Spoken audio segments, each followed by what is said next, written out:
नमस्कार, मी भाऊ तोरसेकर. तुम्ही बघत आहात प्रतिपक्ष. मित्रांनो, अचानक एक बातमी गेल्या 2 दिवसात ऐकायला मिळाली आणि ती बातमी जरा चकित करणारी होती. महाराष्ट्राचे उपमुख्यमंत्री आणि माजी मुख्यमंत्री देवेंद्र फडणवीस यांनी ते दिल्लीमध्ये जाणार किंवा दिल्लीच्या राजकारणात जाणार या बातम्यांना पूर्ण विराम दिला.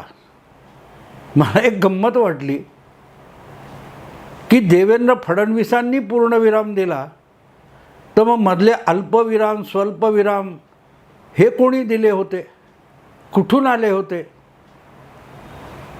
देवेंद्र फडणवीस यांच्याकडून कधीही अशा स्वरूपाचे संकेत आलेले नाहीत किंवा ते इथे पक्षात नाराज आहेत, नेमके कुठल्या कारणासाठी नाराज आहेत, त्यांच्याविषयी पक्षामध्ये नाराजी आहे, पक्षाच्या आमदारामध्ये नाराजी आहे, संघटनात्मक पातळीवर नाराजी आहे किंवा संघटनेविषयी देवेंद्र फडणवीस नाराज आहेत, असं काही असतं तर गोष्ट वेगळी होती की आयदर देवेंद्र फडणवीस किंवा पक्ष संघटना यातून फडणवीसांनी दिल्लीला जाण्याचा विचार किंवा विषय पुढे आला होता किंवा पुढे आला असता. पण अशी कुठेही कसलीही छोटी चिरकुट बातमी आपल्या कानावर नव्हती. मग अचानक अजितदादांची नाराजी, अजितदादांचे आमदार नाराज आणि त्याला जोडून देवेंद्र फडणवीस दिल्लीच्या राजकारणात जाणार, ह्या बातम्या येतात कुठून? आणि मग विचार करावा लागतो की याला जर देवेंद्र फडणवीसांनी पूर्णविराम दिला तर त्यांच्यावर पूर्णविराम देण्याची पाळी का आणली गेली? 2 दिवस या बातम्या इकडून तिकडून कुठल्या ना कुठल्या कोनाड्यातून बाहेर येत होत्या. थोडासा धुडगूस घालून तो उंदीर परत बिळात जातो, तशा गायब होत होत्या. परत 2-4 तासांनी तो उंदीर बाहेर यावा, तशा या बातम्या 2 दिवस इकडे तिकडे धुडगूस घालत होत्या. पण शेवट कुठे झाला की देवेंद्र फडणवीसांनी आपण पुढली निवडणूकसुद्धा विधानसभेची आणि तीसुद्धा नागपूरमधूनच लढवणार अशी घोषणा केली आणि म्हणे पूर्णविराम दिला. अरे, पूर्णविराम द्यायला देवेंद्र फडणवीसांनी ते वाक्य जर सुरू केलं नसेल तर ते वाक्य देवेंद्र फडणवीस पूर्ण का करणार? वाक्य संपलं, पूर्णविराम असं आपण म्हणतो ना. मग पूर्णविराम देवेंद्र फडणवीसांनी दिला असं म्हणायचं असेल तर वाक्य लिहायला कोणी सुरुवात केली, वाक्य उच्चारायला सुरुवात कोणी केली, याचाही विचार झाला पाहिजे. पण त्याचा मागमूस नसतो. आणि म्हणून अशा जेव्हा बातम्या येतात तेव्हा वेगळ्या दृष्टिकोनातून या बातम्या कोण कशाला कशासाठी सोडतोय याचा विचार करायला लागतो. ज्या प्रकारे देवेंद्र फडणवीस यांनी गेल्या जवळजवळ 9 वर्षामध्ये महाराष्ट्रात राजकारण केलेलं आहे. 2014मध्ये लोकसभा आणि विधानसभा निवडणुका झाल्या, त्यावेळेला फडणवीस हे महाराष्ट्र प्रदेश भाजपचे अध्यक्ष होते, म्हणजे राज्यातले प्रदेशाध्यक्ष होते. आणि त्यांच्याच नेतृत्वाखाली शिवसेना भाजप युतीला दैदिप्यमान यश मिळालं, भाजपला केंद्रात बहुमत मिळालं आणि 8 लोकसभा निवडणुकांनंतर एका पक्षाला, बिगर भाजप काँग्रेस पक्षाला देशाच्या लोकसभेत बहुमत मिळालं. हा जो चमत्कार होता तो महाराष्ट्रातही प्रभावित झाला, कारण महाराष्ट्रामध्ये जवळजवळ मला वाटतं 40-42 जागा ह्या महायुतीला मिळालेल्या होत्या. आणि मग या पार्श्वभूमीवर 10 वर्षात देवेंद्र फडणवीसांनी राजकारण केलेलं आहे. विधानसभा निवडणूक झाली तेव्हासुद्धा फडणवीस हेच प्रदेशाध्यक्ष होते. आणि म्हणून लोकसभा जिंकल्यानंतर भाजपच्या उत्साही कार्यकर्त्यांनी एक अशी टॅगलाईन सुरू केली, कदाचित ते देवेंद्र फडणवीसांचे अधिक चाहते असतील किंवा अगदी देवेंद्र फडणवीसांच्या प्रेरणेने सुद्धा अशी टॅगलाईन सुरू झाली असेल की दिल्लीत देवेंद्र, मुंबईत दिल्लीत नरेंद्र, मुंबईत देवेंद्र, आणि मग तिथून शिवसेना भाजप युतीमध्ये विधानसभेच्या निवडणुकी आधीच धुसफूस सुरू झाली आणि आदित्य ठाकरे यांनी मिशन 151 असा पवित्रा घेतला. थोडक्यात 151 जागा शिवसेना जिंकणार किंवा लढवणार ही भूमिका घेतल्यामुळेच युतीमधलं जागा वाटपाचं वातावरण बिघडत गेलं, बघता बघता बिघडत गेलं आणि अखेरीस निवडणुकीचा कार्यक्रम जाहीर झाला, अर्ज भरायला सुद्धा सुरुवात झाली. तेव्हा अचानक खडसे यांनी महाराष्ट्रात शिवसेना भाजप युती तुटल्याचं जाहीर केलं आणि भाजप सगळ्या जागा स्वबळावर लढवणार असं जाहीर केलं. 2 तासात शरद पवारांच्या प्रेरणेने राष्ट्रवादी काँग्रेसने सुद्धा विरोधातली आघाडी मोडून टाकली आणि काँग्रेस राष्ट्रवादी हे वेगवेगळे झाले. थोडक्यात महाराष्ट्रभर चौरंगी लढती झाल्या. माझ्या दृष्टीने चांगलं झालं वाईट झालं सोडून जा, पण चारही पक्षांना आपण स्वबळावर लढलो तर काय होऊ शकतं. एकूण महाराष्ट्राचा जो मतदारसंघ आहे, महाराष्ट्रव्यापी मतदार आहे, त्या मतदारामध्ये प्रत्येकाची अवकात या क्षणी नेमकी काय आहे हे 9 वर्षापूर्वी प्रथमच कळून आलं. भाजप अपेक्षेप्रमाणे तेव्हा नरेंद्र मोदींची लोकप्रियता आणि भाजपला चढलेला आवेश यामुळे 122 आमदारांपर्यंत मजल मारली. पण माझ्या दृष्टीने त्या आमदारांच्या आकड्याला महत्त्व नसतं. मी नेहमी पक्षाला मिळणाऱ्या मतांची टक्केवारी तपासत असतो. भाजपने जवळजवळ 27-28% मतं घेतली, शिवसेनेने 19%, 18% मतं घेतली, काँग्रेस 14-16%, राष्ट्रवादी काँग्रेस पण 14-15% अशी मतांची विभागणी झाली. पण गंमत लक्षात घ्या, त्यानंतर जे सरकार बनलं ते देवेंद्र फडणवीस मुख्यमंत्री झाले आणि भाजपत सुद्धा धुसफूस सुरू झाली आणि देवेंद्र फडणवीस हा महाराष्ट्रातल्या राजकारणात एक नवा तारा म्हणून उगवलेला होता आणि त्याचा धसका हळूहळू शरद पवारांना सुद्धा घ्यावा लागला. शरद पवारांनी त्या विपरीत काळामध्ये काँग्रेसची आघाडी मोडली नसती तर भारतीय जनता पक्षाला 122 जागांपर्यंत मजल मारणं शक्य झालं नसतं. पण शरद पवारांच्या सूचनेनुसार शिवसेना भाजप युती मोडण्यात आली आणि मग त्यांना दिलेला शब्द पाळताना पवारांनी अवघ्या 2 तासात काँग्रेस आणि राष्ट्रवादी ही आघाडीसुद्धा मोडून टाकली आणि भाजपला महाराष्ट्रातला मोठा पक्ष बनवलं.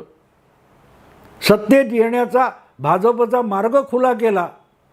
मात्र शरद पवारांची एक चूक झाली होती की शरद पवार हे नरेंद्र मोदी आणि अमित शाह यांच्याबरोबर काही व्यवहार करत होते आणि हे गुजरातचे दोन्ही ज्येष्ठ नेते किंवा आजचे देशातले सर्वोच्च नेते हे दूधखुळे नाहीत.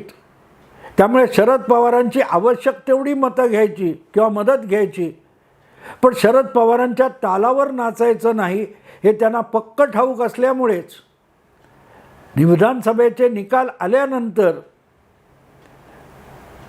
पवारांनी फटाफट न मागता भाजपला पाठिंबा जाहीर केला होता. तो पाठिंबा भाजपने नाकारला पण नाही आणि स्वीकारला पण नाही, पण अल्पमताचं सरकार बनवलं आणि पवारांच्याच मदतीने शिवसेनेची बार्गेनिंग कपॅसिटी किंवा ताकद संपून टाकली सौदेबाजीची आणि मान खाली घालून उद्धव ठाकरे यांना सत्तेचा लोभ असल्यामुळे त्यांनी मिळतील ती मंत्रिपदं स्वीकारून युतीमध्ये 5 वर्ष कारभार केला आणि याचा अधिकच फायदा देवेंद्र फडणवीसांना मिळाला. वयाने तरुण, दूधखुळा, बच्चा असं वर्णन देवेंद्र फडणवीसांचं झालं आणि मी सुद्धा हा कोवळा नेता आहे त्याला अल्पमत सरकारच्या तोफेच्या तोंडी दिलं म्हणून भाजपवर सडकून टीका केलेली होती. पण नंतर मी प्रामाणिकपणे कबूल केलं की लंगड्या गाईत हे वासरू शहाणं निघालं. कारण फडणवीसांनी बघता बघता महाराष्ट्राच्या राजकारणावर अशी काही पकड घेतली आणि मांड ठोकली की आत्तापर्यंत भाजपला आणि इतर पक्षांना खेळवण्याच्या गमजा मारणारे शरद पवार यांनासुद्धा फडणवीसांपासून सावध व्हायची वेळ आली. त्यांच्या पाठिंब्यावर म्हणजे पवारांच्या पाठिंब्यावर आपल्याला विसंबून कारभार करता येणार नाही हे ओळखून दुसऱ्या किंवा तिसऱ्या मार्गाने उद्धव ठाकरे यांच्याशी संपर्क साधून त्यांना सत्तेतला हिस्सा देऊ करून देवेंद्र फडणवीसांनी पुढच्या 5 वर्ष सरकार चालेल याची बेगमी केली आणि महायुतीचं सरकार निवडणुकीनंतर स्थापन झालं. आणि हळूहळू 5 वर्ष म्हणजे 2019ची विधानसभा निवडणूक येईपर्यंत उद्धव ठाकरेंची आदळ आपट रुसवे फुगवे चालवून घेत सरकार चालवलं. या 5 वर्षाच्या काळात देवेंद्र फडणवीस यांना जर सर्वात अधिक कोणी ओळखलं असेल तर ते तोपर्यंत जाणता नेता म्हणून ओळखले जाणारे शरद पवार यांनी देवेंद्र फडणवीसांची क्षमता ओळखली. आणि जोपर्यंत फडणवीस महाराष्ट्रात आहेत तोपर्यंत आपल्या राजकारणाची डाळ महाराष्ट्रात शिजणार नाही हे पवारांनी ओळखलं. आणि तेव्हापासून पवार देवेंद्र फडणवीसांचे मिळतील तिथे पंख छाटण्याचे प्रयत्न करत राहिलेले आहेत. आज हे सगळा इतिहास एवढ्यासाठी सांगतोय की या फडणवीस अचानक दिल्लीला जाण्याच्या बातम्या आल्या आणि मग फडणवीसांनीच त्याला काय तो पूर्णविराम दिला. या बातम्या येण्यामागची ताकद कोण आहे, बोलविता धनी कोण आहे हे तुमच्यासमोर स्पष्ट व्हावं. उद्धव ठाकरेंना विधानसभा निवडणुकीनंतर फोडून फडणवीसांना सगळ्यात मोठा पक्ष असूनसुद्धा विरोधी पक्षात बसण्याची नामुष्की ज्या नेत्याने आणली त्याचं नाव शरद पवार होतं. आणि त्यालाच म्हणजे शरद पवारांनाच एक गोष्ट स्पष्ट लक्षात आली आहे, बाकीचे पक्ष आणि राजकारण चालू राहतील, बाकीच्या नेत्यांना पक्षांना आपण हाताळू शकतो, अगदी भाजपला सुद्धा इतर कुठल्याही नेत्याच्या नेतृत्वाखाली महाराष्ट्रात आपण हाताळू शकतो आणि महाराष्ट्रातलं आपलं वर्चस्व अबाधित राखू शकतो याची खात्री आहे. पण एकाच नेत्याविषयी शरद पवार फार बिचकून आणि बाचकून असतात, त्याचंही नाव देवेंद्र फडणवीस आहे. आणि म्हणून त्यांना सत्तेबाहेर 2.5 वर्ष बसवण्याचा आणि त्यासाठी नाकर्त्या असलेल्या उद्धव ठाकरेंना मुख्यमंत्रीपदी बसून आपल्याही पक्षाची नासाडी करून घेण्याचा डाव किंवा जुगार शरद पवार खेळले होते. पण त्यालाही फडणवीस पुरून उरले. जितक्या ताकदीने त्यांनी मुख्यमंत्रीपद सांभाळलं होतं तितक्याच क्षमतेने देवेंद्र फडणवीसांनी विरोधी नेतेपद पण सांभाळलं. आणि आपल्या एकट्याच्या ताकदीवर, बुद्धीवर, कौशल्यावर आणि 105 आमदारांच्या पाठिंब्यावर 3 पक्षांचं एकत्रित सरकार बघता बघता खिळखिळं करून टाकलं. बघता बघता अजितदादा पंढरपूरची पहिली पोटनिवडणूक आली विधानसभेनंतरची, तेव्हा काय म्हणाले होते अजितदादा की 3 पक्षांच्या महाआघाडीसमोर कोण मायका लाल पोटनिवडणुकीत आम्हाला हरवू शकतो. तर तिथे असा उमेदवार आणला देवेंद्र फडणवीसांनी की महाविकास आघाडीचा राष्ट्रवादीचा उमेदवार हा पराभूत झाला. अगदी मृत आमदाराचा पुत्र असूनसुद्धा भगीरथ भालके पराभूत झाले. तो पहिला दणका होता. महाविकास आघाडीला फडणवीसांनी विरोधी पक्षात बसून दिलेला सगळ्यात पहिला दणका होता. आणि तिथून सुरुवात झाली. पण तरी सत्तेत बसलेल्यांना सत्तेची एक वेगळी नशा असते, आवेश असतो. त्यामुळेच त्या नशेतून ते बाहेर पडत नव्हते. आणि देवेंद्र फडणवीस अतिशय शांत डोक्याने आणि संयमी भूमिकेने एक एक करत महाविकास आघाडीची आतून पोखरणी करत होते. पोखरून काढत होते आणि सूचना पण देत होते. महाविकास आघाडी सरकार मी पाडणार नाही, पण स्वतःच्या ओझ्याने आपसातल्या मतभेद असह्य झाल्याने हे महाविकास आघाडी सरकार कोसळून पडणार, हे खुद्द देवेंद्र फडणवीस वारंवार सांगत होते. आणि त्यातला इशारा एकट्या शरद पवारांना कळत होता, म्हणून ते वारंवार अगदी सामनाला दिलेल्या मुलाखतीत सुद्धा उद्धव ठाकरेंना इशारा देत होते की ज्या प्रकारे पक्ष चालवता त्या प्रकारे सरकार चालवता येत नाही. तरी उद्धव ठाकरे तसंच सरकार चालवत राहिले घरात बसून. आणि त्याबद्दलची नाराजी आत्मचरित्र लिहून शरद पवारांना जाहीर करावी लागली. असो, सांगण्याचा मुद्दा असा की देवेंद्र फडणवीस हे महाराष्ट्रात जोपर्यंत राजकारण करणार आहेत तोपर्यंत आपली म्हणजे शरद पवारांची डाळ शिजू देणार नाहीत, हे ओळखलेला एकमेव नेता खुद्द शरद पवार आहेत. जितक्या सहजपणे त्यांनी निवडणुकीपूर्वी शिवसेना युती मोडायला लावली, निवडणुकीच्या 14मध्ये 2019मध्ये निकालानंतर युती फोडून दाखवली, त्या सगळ्याला देवेंद्र फडणवीस समर्थपणे पुरून उरले. आणि पक्षात राहून शरद पवारांची साठगाठ ठेवणाऱ्या खडसेंच्या विरोधात एक शब्द न बोलता फडणवीसांनी खडसेंना पक्ष सोडून शरद पवारांच्या गोटात जायची वेळ आणली. हे सगळं जर तुम्ही बारकाईने अभ्यासलं तर महाराष्ट्रात देवेंद्र फडणवीस हा भाजपचा नेता असू नये असं कोणाला वाटत असेल त्याचा अंदाज तुम्हाला सहज येऊ शकतो. तो दुसरा तिसरा कोणी नसून खुद्द शरद पवार आहेत. आणि महाराष्ट्रातली सगळी माध्यमं, सगळे पत्रकार पवारांच्या खिशामध्येच एक पत्रकार नगर उभारून त्यात वास्तव्य करतात, हे सुद्धा वेगळं सांगायला नको. त्यामुळे शरद पवारांना एखादा नॅरेटिव्ह पुढे करायचा असेल त्यासाठीच्या वावड्या उडवणं, अफवा पसरवणं हे पण काम मुख्य माध्यमातून होत असतं, मुख्य प्रवाहाच्या माध्यमातून मेनस्ट्रीम मीडियातून होत असतं, हे सुद्धा वेगळं सांगायला नको. त्यामुळे शरद पवारांची प्रेरणा नसती, प्रोत्साहन नसतं किंवा संकेत नसते तर देवेंद्र फडणवीस दिल्लीच्या राजकारणात जाणार अशी अचानक वावडी उडवली गेली नसती. आणि मग त्याची चर्चा डिबेट आणि चर्चांना उधाण आलं नसतं. पण ते उधाण आलं आणि ते उधाण शेवटी फडणवीसांनाच आवारावं लागलं, कारण त्यांनाही माहिती होतं की आपण ठामपणे नकार दिल्याशिवाय ह्या वावड्या उडायच्या थांबणार नाहीत. आणि त्यामुळे प्रवक्त्यांकरवी त्याचा इन्कार करून काही भागणार नाही, म्हणून 2 ते 3 दिवसात खुद्द फडणवीसांनीच त्याला पूर्ण विराम दिला. मुद्दा असा असतो मित्रांनो की फडणवीसांना कळते आणि शरद पवारांनाही कळते की कोण काय डाव टाकतोय, कोण कुठले पेच लढवतोय.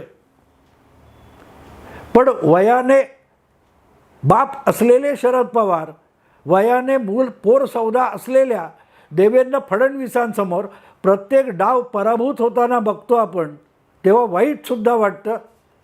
कारण आपल्याशी वयाने इतका तरुण आणि लहान असलेल्या नेत्याशी आपण असले डाव खेळू नये. हां, असले डाव खेळण्यासाठी सुप्रियाताईंना पुढे करावं, कारण सुप्रियाताई आणि देवेंद्र फडणवीस यांच्यात संघर्ष झाला आणि सुप्रियाताई पराभूत झाल्या तर शरद पवारांचं नाक कापलं जाणार नाही. पण जे काय डावपेच शरद पवार इतर माध्यमातून खेळत आहेत आणि दरवेळेला देवेंद्र फडणवीसांकडून त्यांच्यावर मात केली जाते, तेव्हा वाईटसुद्धा वाटतं. कारण इतका अनुभवी नेता इतक्या तरुण नेत्याकडून पराभूत होताना बघायला आवडत नाही मित्रांनो. आता प्रश्न असा येतो की फडणवीस महाराष्ट्रात शरद पवारांना का नको आहेत? त्याचं उत्तरसुद्धा देवेंद्र फडणवीसांनी सुप्रियाताईंना दिलेलं आहे. आठवतं ना, उद्धव ठाकरे यांना मुख्यमंत्री केल्यानंतर यजमानीबाईसारख्या विधानभवनामध्ये सुप्रियाताई मिरवत होत्या. येणाऱ्या नवनिर्वाचित आमदारांचं स्वागत करणं, रोहित पवार किंवा आदित्य ठाकरे या ना मुलासारखं गळाभेट करणं हे चालू होतं बघतं ना. त्यानंतर काही महिन्यांनी सुप्रियाताई काय बोलल्या होत्या, अकेला देवेंद्र क्या करेगा. शरद पवार असं कधीही बोलले नाहीत, कारण त्यांना पहिल्यापासून निदान आधीच्या 5 वर्षाच्या अनुभवातून माहिती होतं देवेंद्र अकेला नाही, एक देवेंद्र म्हणजे डझनभर देवेंद्र आहेत. त्यामुळे ह्या देवेंद्रला हरवायला गेलं तो दरम्यान देवेंद्र अंगावर चालून येतो हे ओळखण्याची क्षमता पवारांमध्ये आहे, सुप्रियाताईंमध्ये नाही आहे. आणि म्हणून सुप्रियाताई म्हणाल्या होता अकेला देवेंद्र क्या करेगा. अकेला देवेंद्र 2-2 पक्ष फोडून गेला, तुमचं 170 आमदारांची बेरीज दाखवणारं सरकार पाडून गेला, आणि आता तुमच्या बारामतीच्या किल्ल्याला सुद्धा भेदण्याचे आणि खिंडार पाडण्याचे मोर्चे त्याच देवेंद्रने बांधलेले आहेत. अशा वेळेला देवेंद्र म्हणजे काय याचा पुरेसा धडा पवार परिवाराने घेतलाय. कारण यावर्षी पहिल्यांदा गेल्या 3 दशकात गोविंद बागेतली दिवाळी तितक्या थाटामाटात साजरी झाली नाही. त्याच्यात विरजण पडलेलं आहे, आणि विरजण घालणारा हा कुठचा बाहेरचा नाही तर पवार परिवारातलाच आहे, अजितदादाच आहेत. आणि त्यामुळे बारामतीच्या बालेकिल्ल्याचा पाया डगमगू लागला आहे.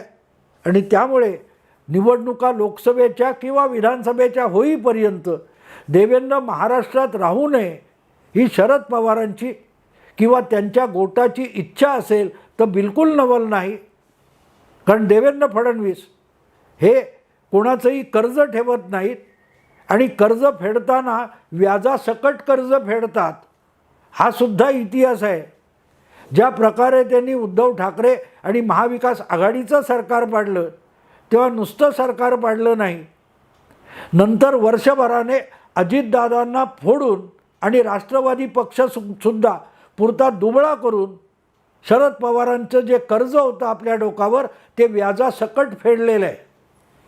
आणि म्हणून शरद पवार कधी बोलणार नाहीत, पण देवेंद्र मुंबईत आणि महाराष्ट्रात नको. राहिला तर आपलं राजकारण संपलं हे त्यांनी पक्क ओळखलेलं आहे. त्यामुळे देवेंद्र फडणवीसांनी ज्याला पूर्णविराम दिला ते वाक्य लिहायला कोणी सुरुवात केली, बोलायला कोणी सुरुवात केली, त्याच्यावर जरा माध्यमांनी प्रकाश टाकावा. पूर्णविराम कोणी दिला हे महत्त्वाचं नाही, त्याच्या वावड्या कोणी उडवल्या त्याचं नाव सांगा, त्याचा शोध घ्या. आत्ता इथेच थांबतो. आवडलं लाईक करा, शेअर करा, सबस्क्राईब करा. नमस्कार.